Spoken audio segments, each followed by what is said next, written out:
Perfect. Hello, everybody.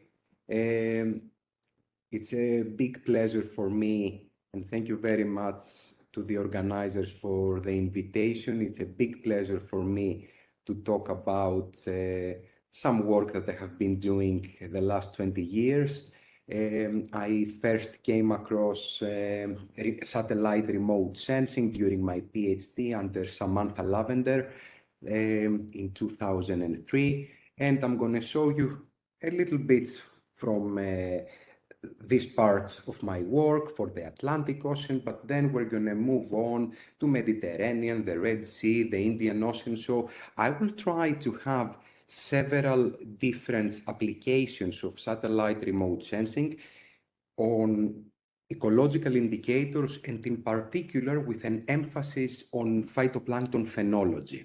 So the lecture is going to run approximately for 1 hour. So Tom, feel free to stop me. I'm going to put my alarm as well.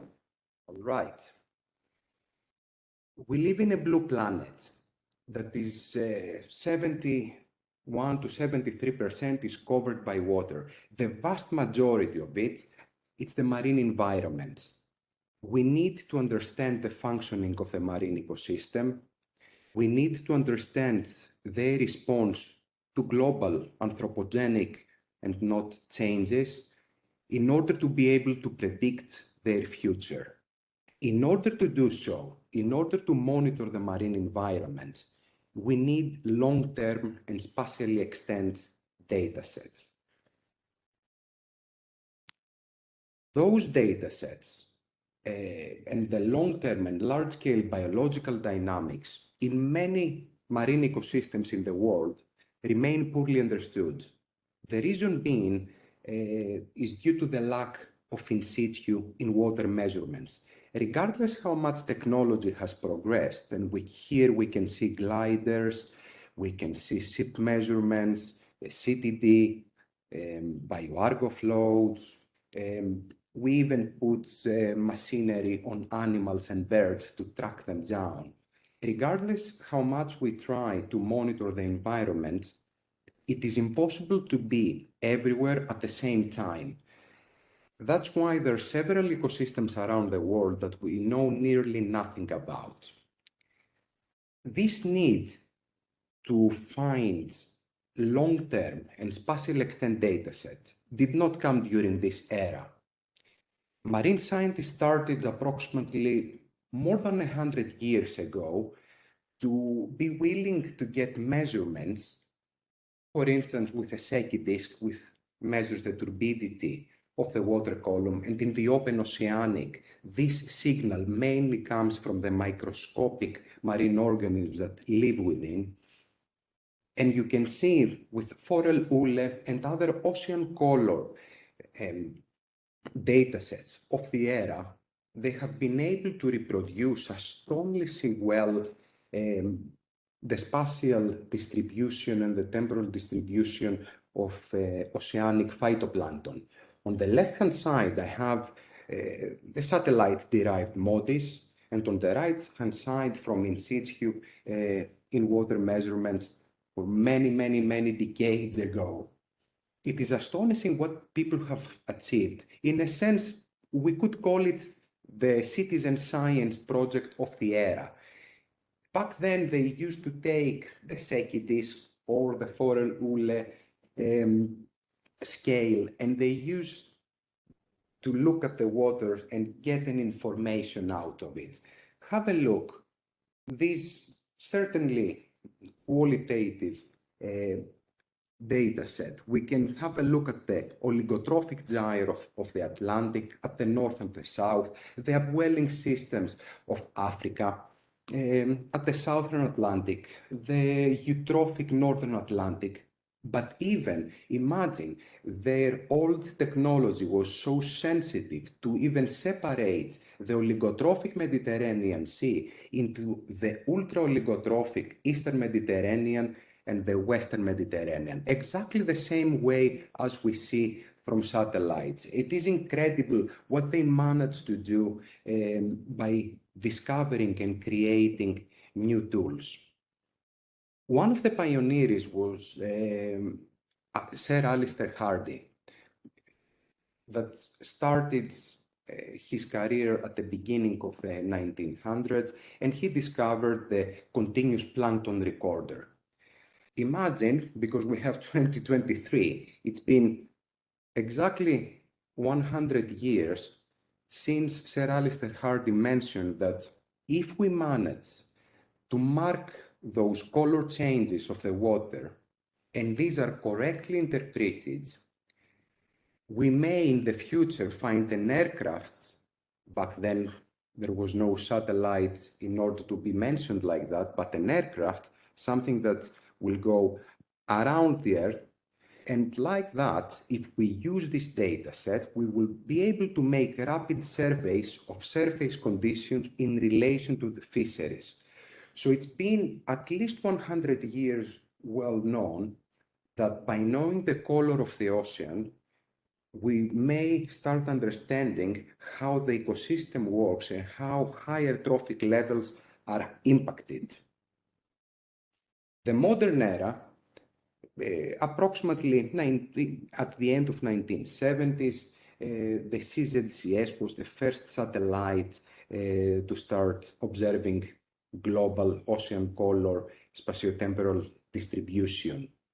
These sensors on board the satellite platforms have been sampling the Earth with a gap from the CZCS until the more modern era during the 1997 of SEAWIPS. The very interesting part is that the remote sensing offers a cost-effective approach to detect large-scale biophysical interactions. Indeed, since the satellite era, we have been able to understand and to monitor regions that we wouldn't have access to any in situ data. This is one of the beauty of the satellite remote sensing, is that it doesn't have any borders. Whoever on Earth can monitor, can research whichever part on Earth they like. Why do we care? Why NASA was interested in launching a satellite in the 70s with a technology that they start building it at the end of the 60s? Why would so many marine scientists 100 years ago, they wanted to monitor the color of the oceans? This is due to the microscopic algae called phytoplankton. They literally exist everywhere, in every aquatic environment. They're an integral part of the Earth's ecosystem, and because they're the base of the marine food web, they're capable of changing the higher trophic levels. In a sense, any alteration in their abundance or timing, it will have an impact on higher trophic levels. Growing in such massive scales, they are capable of changing the biochemical cycling and the climate processes. And after all, they produce 50% of the oxygen that we breathe, and they remove the liquid, old phytoplankton, which is called petrol, that the Homo sapiens managed to get these from deep inside the Earth after millions and millions of years, and put it back in the atmosphere, which is a fantastic thing to do. Very, very clever. Phytoplankton is capable of absorbing carbon dioxide and is helping a little bit from this sense.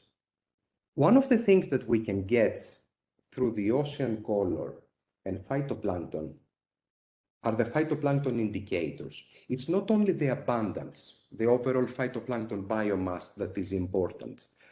It's the primary production, the rate of carbon fixation, the phytoplankton size and community structure, but also the phenology.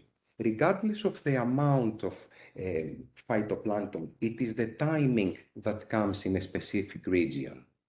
The ecological indicators are very important because they're quantifiable metrics that characterize an ecosystem, its structure, its composition, and function.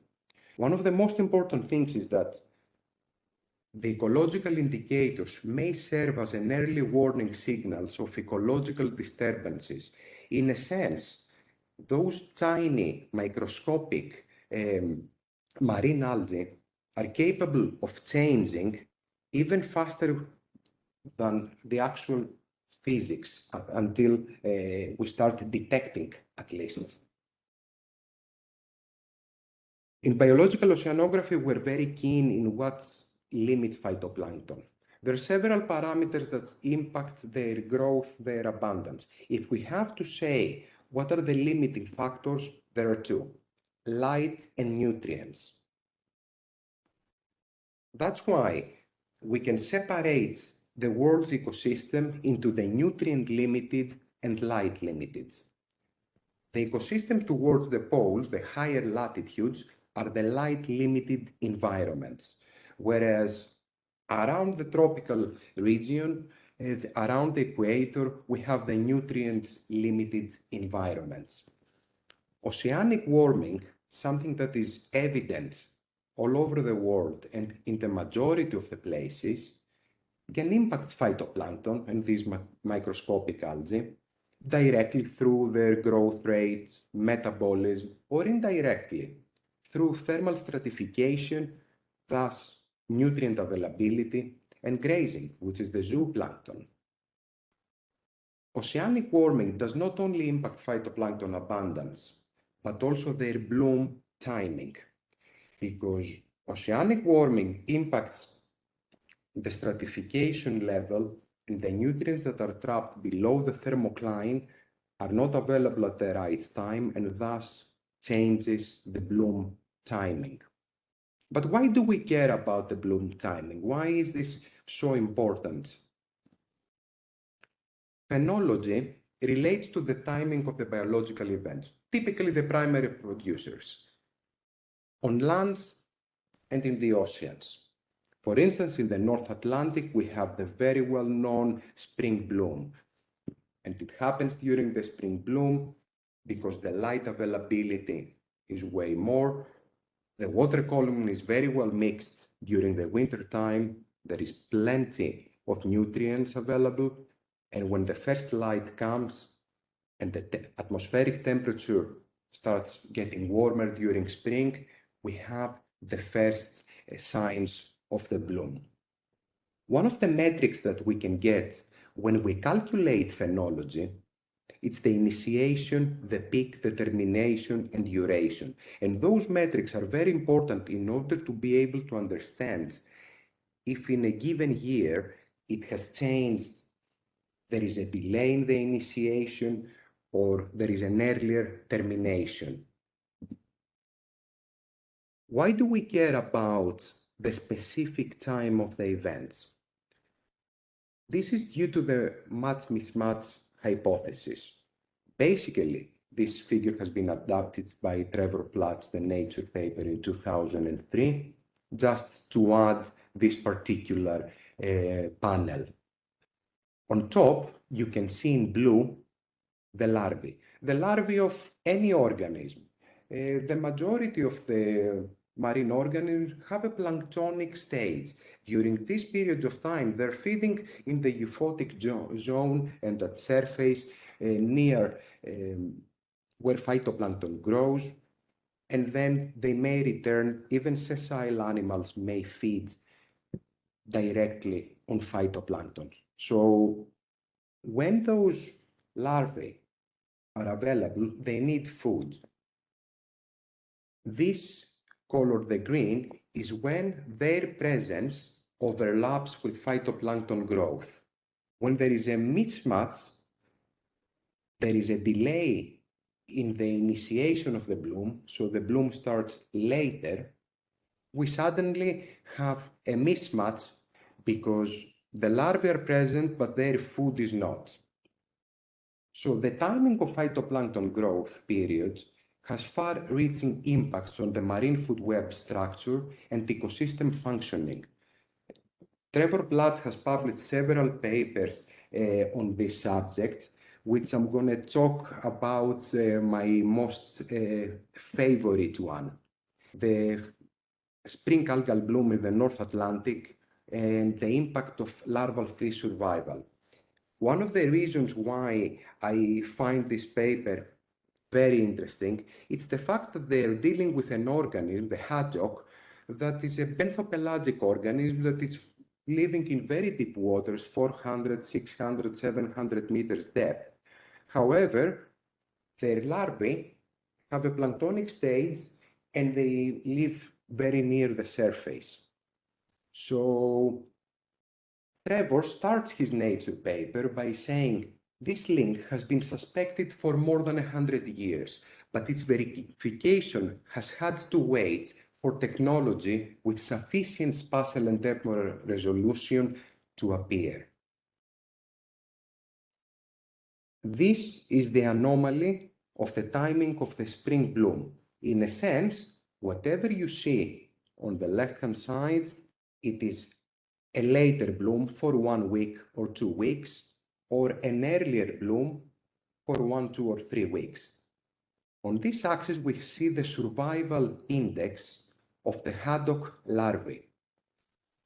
Basically, by sampling the North Atlantic for several years during the spring bloom, they found that during the periods that the bloom timing was 2 to 3 weeks earlier, you have the highest survival index of a species that lives at the bottom of the sea.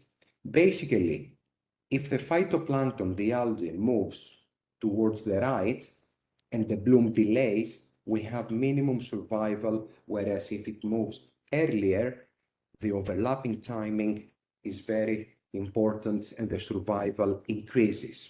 How do we calculate? How can we run it on satellite-derived datasets or even in situ? For instance, even if it's satellite-derived that we have a pixel every 1 kilometer or 4 kilometers, or even if we have a station with enough dataset, it needs at least to be weekly or bi-weekly in order to be able to calculate properly and the exact phenology. But we take the information from this station or from the pixel and we create a time series. We create a climatology. For instance, this is based on 25 years. And we calculate the cumulative sums of anomalies to decompose a little bit the time series and to reduce the noise. Then a threshold criterion is set, and whatever over exceeds the threshold criterion, we have the initiation, the peak, and the termination once it goes below the threshold criterion. For methodologies, you can see many papers from Marie-Fanny Racoldt. I put just a few examples here, but she has been working on for several years on phytoplankton phenology, so the methodology can be found there. This is an example of phytoplankton phenology in the global oceans. And we can see all the different metrics, the initiation, the maximum, the peak, the termination, the duration, the amplitude. And we can see for every single environment across the globe, and we can derive information of when does our environment blooms. The question is, can we trust the satellite-derived phenology? And I'm going to show you 2 very clear examples that we have been running the phenology algorithm on in situ datasets, but also satellite-derived. On the left-hand side, it's in the Mediterranean Sea. We have 2 stations, the S11 and S16, the 2 figures below. And this time series ran for approximately 30 years. So the concurrent in space and time datasets we have like from 1997, from SeaWips until 2017. And here we use the Ocean Color Climate Change Initiative, the OCCI. You can see how well the phytoplankton bloom based on satellite and in situ. In black, it's the in situ, and the green, it's the chlorophyll from satellite derived, that they start exactly at the same period of time, the initiation, but also they terminate exactly on the same period of time. The interesting part is that although those 2 stations are very close to each other, the one is quite coastal and the S16 is the more open oceanic. So the seasonal cycle differentiates a little bit. It's a little bit more abrupt and more oligotrophic than the S11. And this is captured very well by the satellite-derived information, and the initiation and termination and all the phenology metrics fall exactly within the same periods of time. Another application that we followed a bioargo float at the northern part of the Red Sea that lasted for approximately a year and a half. And the gray dots are the matchups around the bioargo float wherever it was moving. And then we created the seasonal cycle within that given year. Please focus on the black line, which is the Argo float chlorophyll, and the green, it's the surface from satellites. So we can see that they fluctuate very well together, but most importantly, the initiation starts, and this is on daily data set, starts just with a few days difference, 4 or 5 days of difference, and it terminates exactly at the same period of time.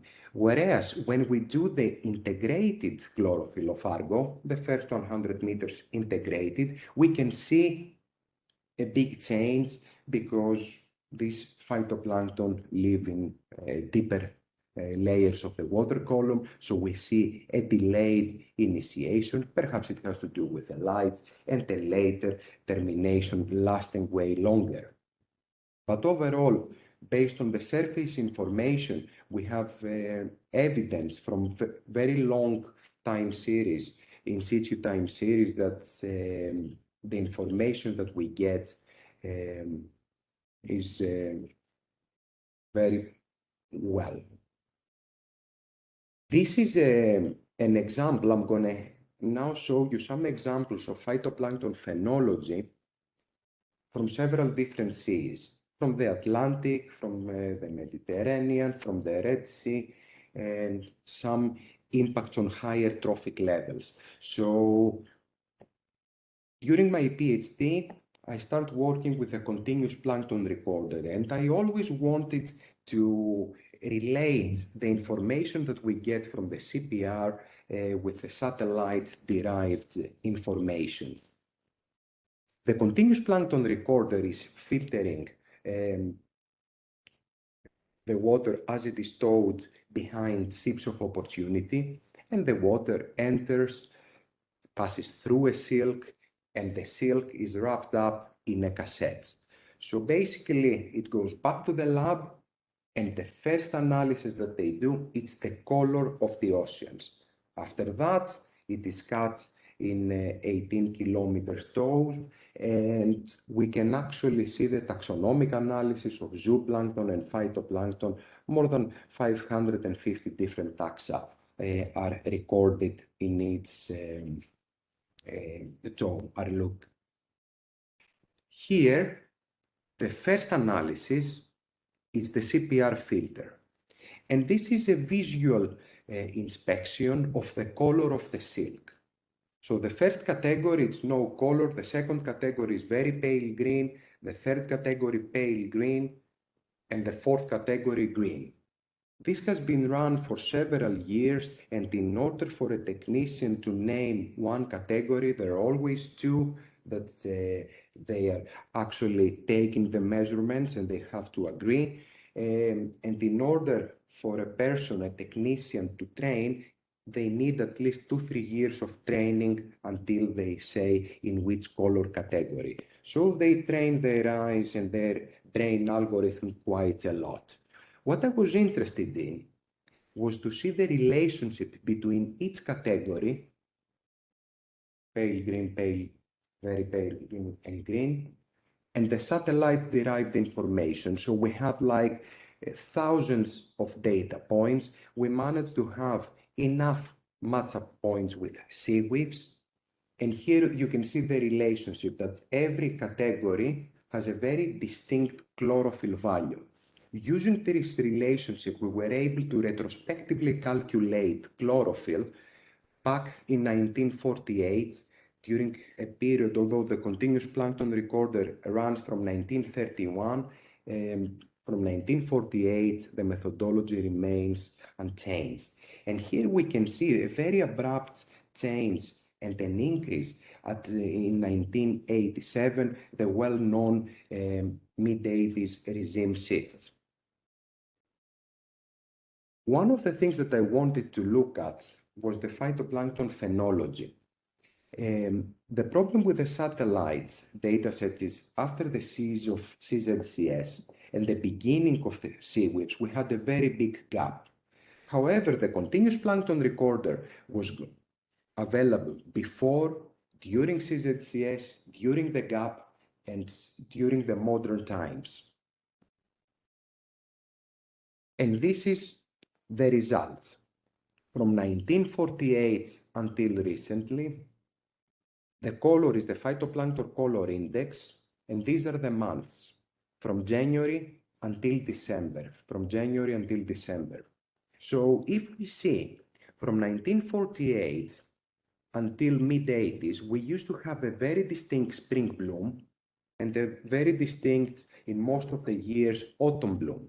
So basically, as you can see from CZCS and the phytoplankton color index, we used to have two well-known blooms, the spring and the autumn one. Whereas after the mid-80s regime shift, we start seeing emerging of those two in most of the years to have a later spring and a continuous phytoplankton bloom. Something that it is evident,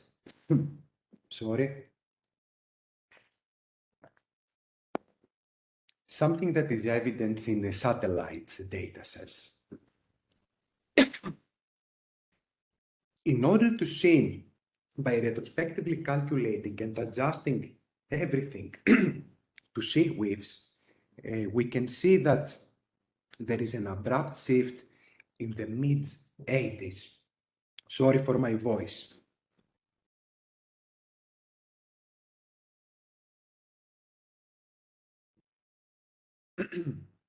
I think it's better. All right. And we can see that by comparing the two satellite eras and the phytoplankton color index, we can see the very strong abrupt shift in the mid-80s. We were wondering what exactly happens, and you can read the paper from Philip Chris Reed, Gregory Bogrand. They have done a fantastic job on that. Here we have the chlorophyll anomalies and the northern hemisphere temperatures. So basically taking the temperatures of the whole northern hemisphere and linking it to chlorophyll anomalies at the North Atlantic. We can see a very strong relationship, and abruptly in the mid-80s, 1987, there is an abrupt shift in both abrupt warming and an increase in chlorophyll. This is the cumulative sums. Use the statistical approach to decompose the signal, to lose all the noise, and to suddenly see the abrupt slope and to identify the exact timing that happened, which was 1987. Now let's go somewhere warmer. Let's go to the Mediterranean Sea. One recent paper by Salgado Hernaz and Marie Fanny Racold that they reported the trends of the phytoplankton phenology in the whole Mediterranean Sea. And you can see through the time series, one of the very interesting results that they got is that the Eastern Mediterranean, the most oligotrophic part of the Mediterranean Sea, there is nowadays a reduced duration and intensity of the main peak of phytoplankton growth. One of the very interesting parts of the phytoplankton phenology and plotting based on satellite-derived information is the fact that you don't need only to plot the time series, but you can calculate for every pixel. Like that, you have a phenology map These are a little bit difficult to interpret in a sense that we don't look at chlorophyll here, but we actually look at number, we look at time. For instance, let's go to the first panel, which is the initiation of the bloom. The green corresponds to January, March. So we see that the initiation of the bloom takes place during January, whereas there are other places that the initiation starts in approximately end of October, beginning of November. Have a look at the second panel, which is the timing of the peak, how different the northern Aegean Sea is. And the peak is taking place at the end of the spring, whereas in other regions, it is occurring at the very early beginning, late autumn, early winter. So like that, we can calculate on a time series, but also spatially, to identify for every ecosystem and to create an atlas of phenology, which is very useful for several different studies.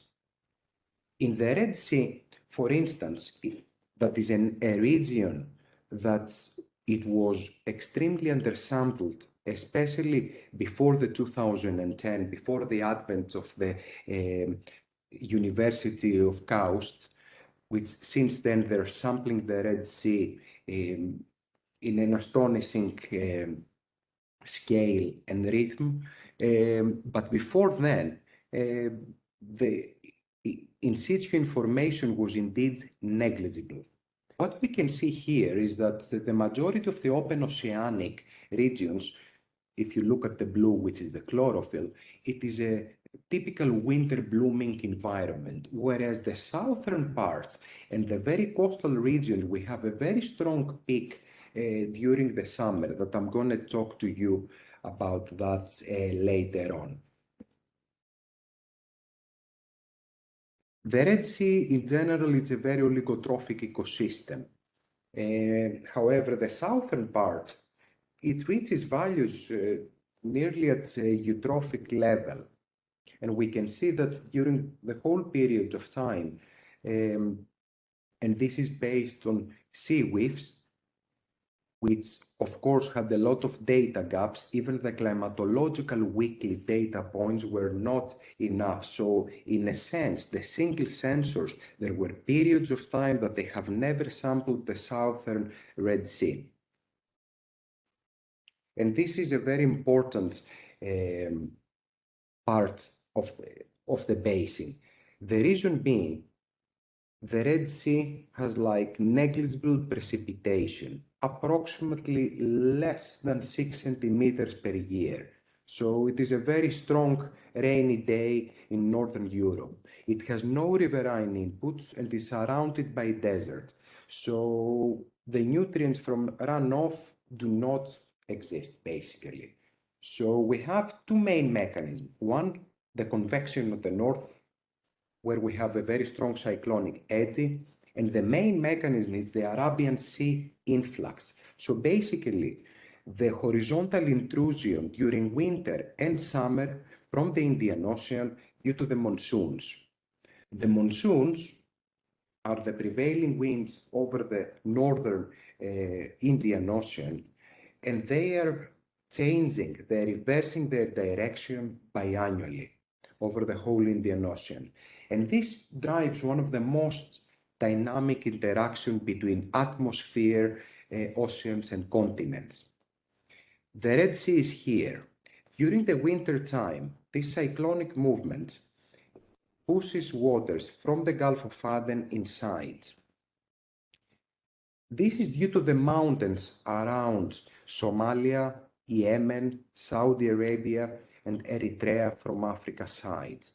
So the mountains actually constrain these surface winds orographically and push them inside the Red Sea, as you can see here with the arrows.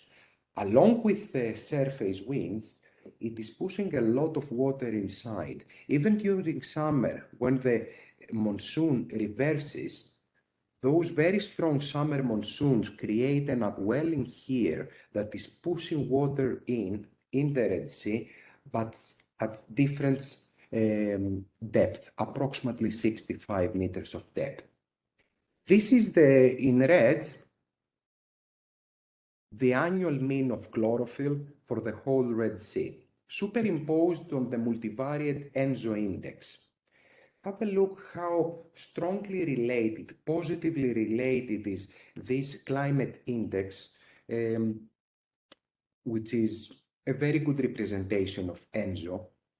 And not only it's related with the overall chlorophyll, but those gray vertical bars, it's the phytoplankton growth.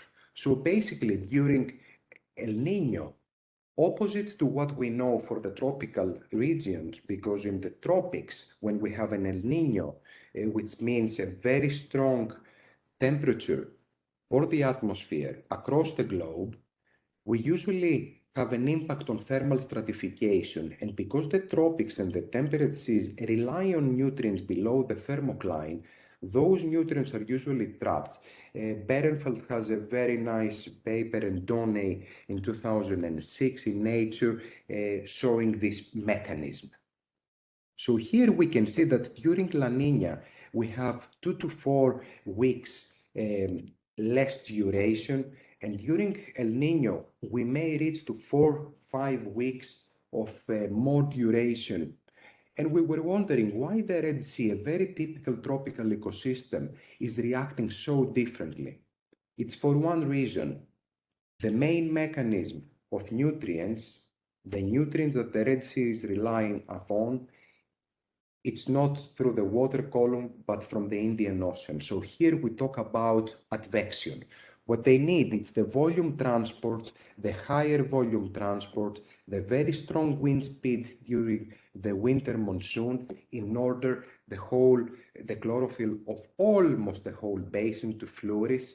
So during positive multivariate ENSO index, the MEI, during positive phases, we have very strong, even 10 to 15 weeks of longer duration and phenology in the Red Sea. To summarize, and I don't want to enter into more details, during positive MEI phases, the local winds become way stronger. And these zonal winds are responsible for pushing Indian eutrophic in comparison to the oligotrophic, to the highly oligotrophic Red Sea. Nutrient-rich water masses in, and we see the results of the satellite-derived chlorophyll. In contrast, during negative phases of MEI, we can see the reduction of winds, the reduction of nutrients, and a reduction in phytoplankton biomass. In order to learn more about the bloom timing, we need very strong data sets in space and time. Before the production of Ocean Color Climate Change Initiative, we were unable to see, especially for the southern Red Sea, observations of chlorophyll, especially during July and August, due to the haze and clouds, due to the extreme temperature, but also due to the dust storms over the region during the summer. When this merged product occurred, we start having 60 to 80% coverage, and we start observing a summer bloom, although we used to know the Red Sea as a winter blooming environment. The reason being, through a circulation model, but also in situ observations during the summer, although the summer monsoon sends the surface waters of the Red Sea out, so we have a strong surface outflow, at the same time, these very strong summer monsoons create an upwelling in the Gulf of Aden, and the upwelling, the vertical line is where the Gulf of Aden and the Red Sea meets. This upwelling is pushing water inside the Red Sea. But because the surface waters are coming out due to the summer monsoon, these waters, which are colder, fresher, and nutrient-rich, nutrient-rich, are actually suppressed and sandwiched at approximately 60-65 meters depth. Due to the very high dynamic environment in the Red Sea, those waters are easily penetrated by cyclonic and anticyclonic eddies, and that's why during summer it's flourishing.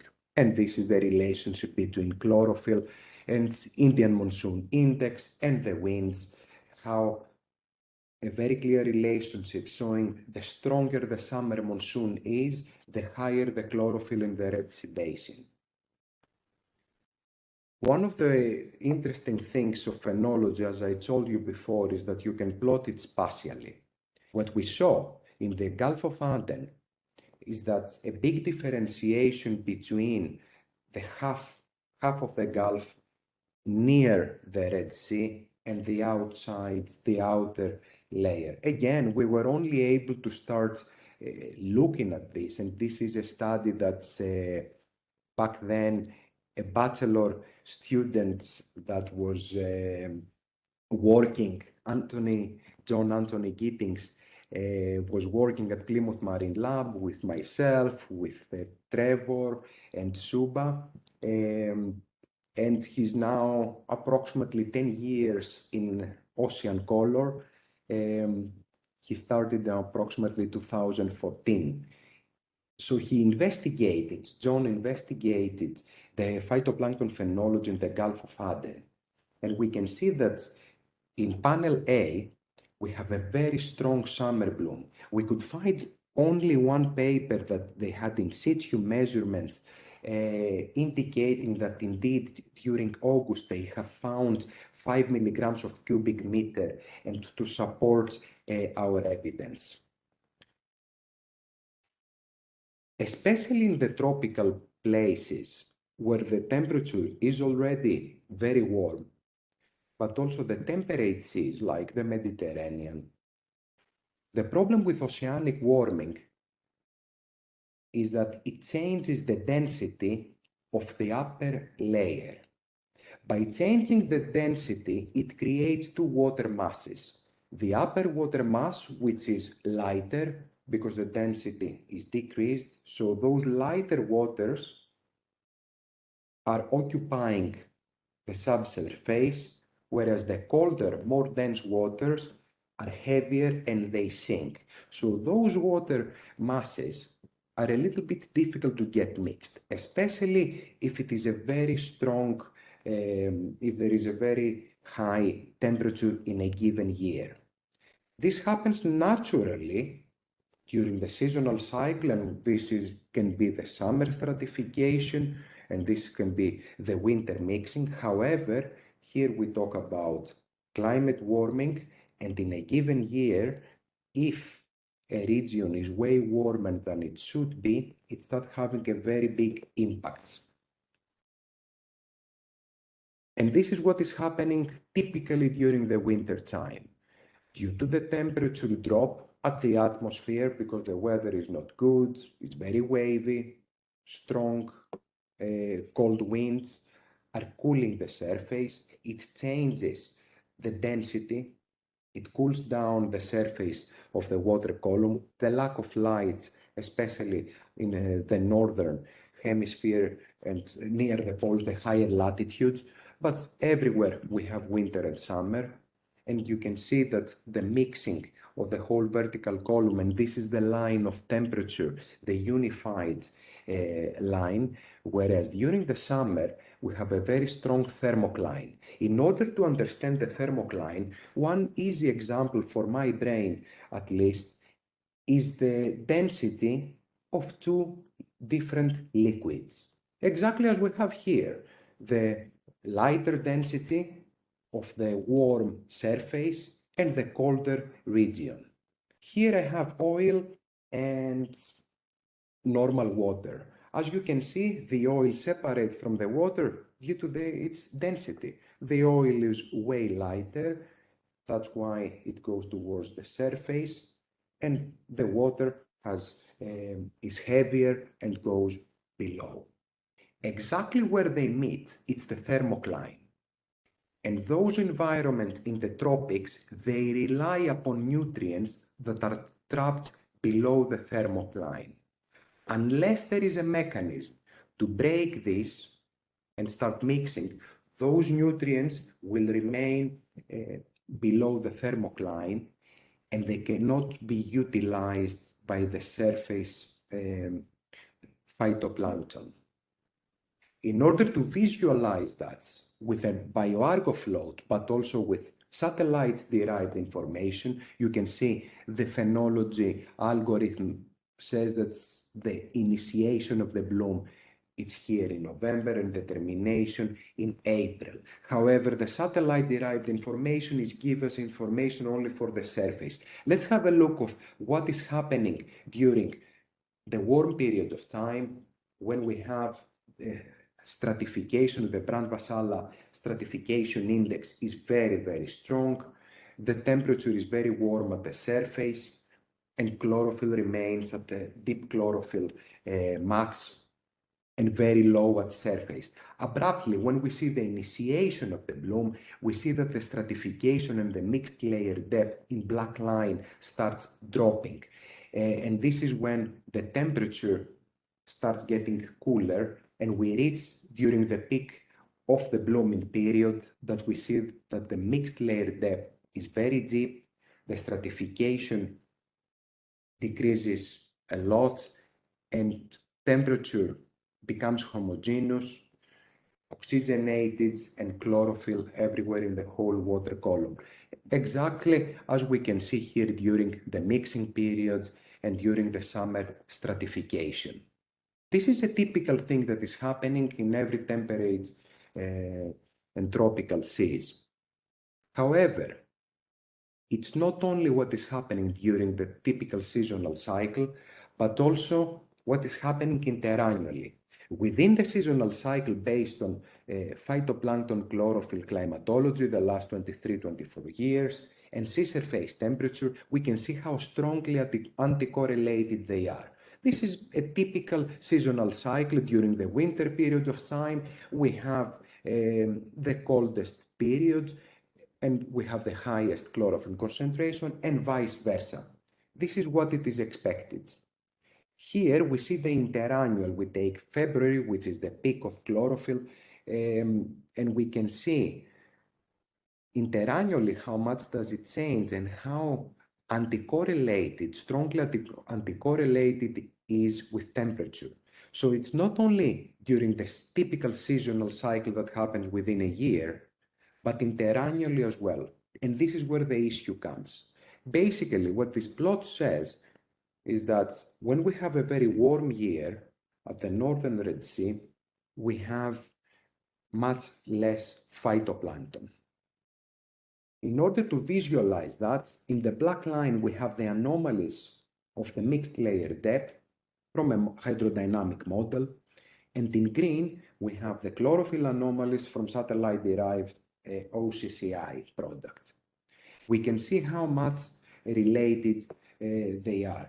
Basically, what it says is that the deeper the mixed layer is, the higher the chlorophyll concentration at surface. Of course, this relationship is not perfect because if it was perfect, it would have been easy to understand how phytoplankton reacts in any parameter. However, because this is only one parameter, we were quite happy to see this very strong relationship. Of course, many other parameters may impact.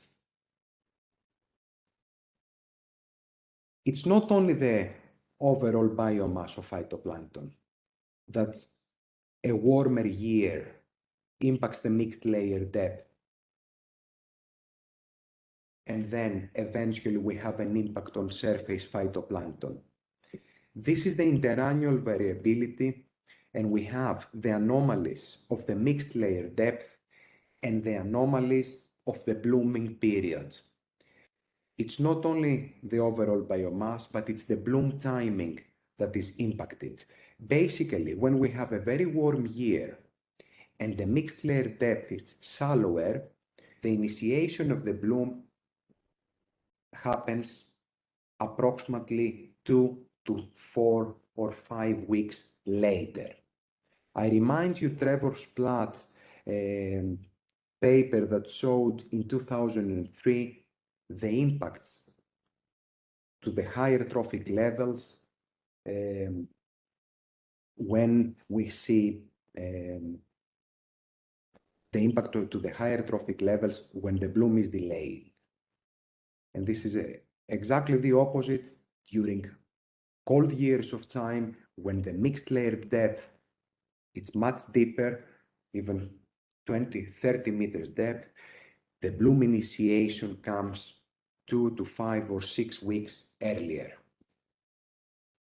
How this is related and why this is important.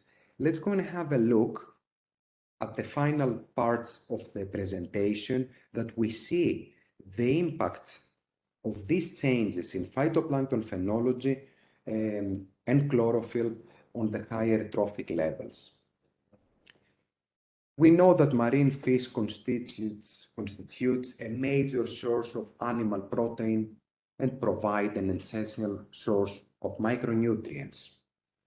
We are wondering, are the metrics characterizing the fishery stock resources, are they related to the variability of phytoplankton indicators? This is the phenology interannually, different metrics, plotted. Basically, 0 is a normal initiation, normal duration, normal termination. In blue, it is the later, and in red, it's the earlier. Basically, you can see the interannual variability, and I would like you to focus in 2003 that we have an earlier bloom initiation based on the phenology algorithm, based on satellite-derived information. We have approximately 5 to 7 weeks earlier initiation. The overall duration was approximately 10 weeks. This was due to the fact that the termination of the bloom was later for approximately 3 weeks. So basically, 2003 was a very unique year. The moment we spotted that, we were truly interested in finding the reason behind, but also to see if there is an impact on higher trophic levels. This is 2003, plotted as a typical seasonal cycle, so you can actually see the initiation of the bloom, how much earlier it was. The overall blooming periods fall within the normal, but this one, the earlier initiation that reaches higher levels, that's the Red Sea for the 23 years, we have never spotted such change. We were truly interested to see its relation with higher trophic levels. Here, on the top panel, A, we have the initiation anomalies. So basically, this is when it's happening earlier, and here when it happens later. And in black line, we have several Sardinella species from fisheries catch from FAO around the Red Sea. And here you can see the very strong relationship, and especially in 2003. The landings over the northern half of the Red Sea have been extremely high. And this is the duration anomalies, and we can see the variability of the duration and how this is strongly related again to Sardinella. And here is squid. We have chosen 2 different groups of fish that are very close to the trophic level, they're close to phytoplankton.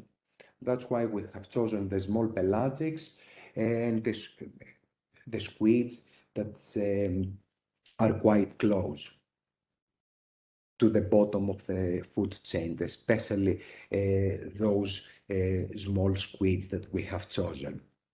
And we can see here again in 2003 and the next years how successful the fisheries yield is and how much is related when the duration of the bloom is way stronger.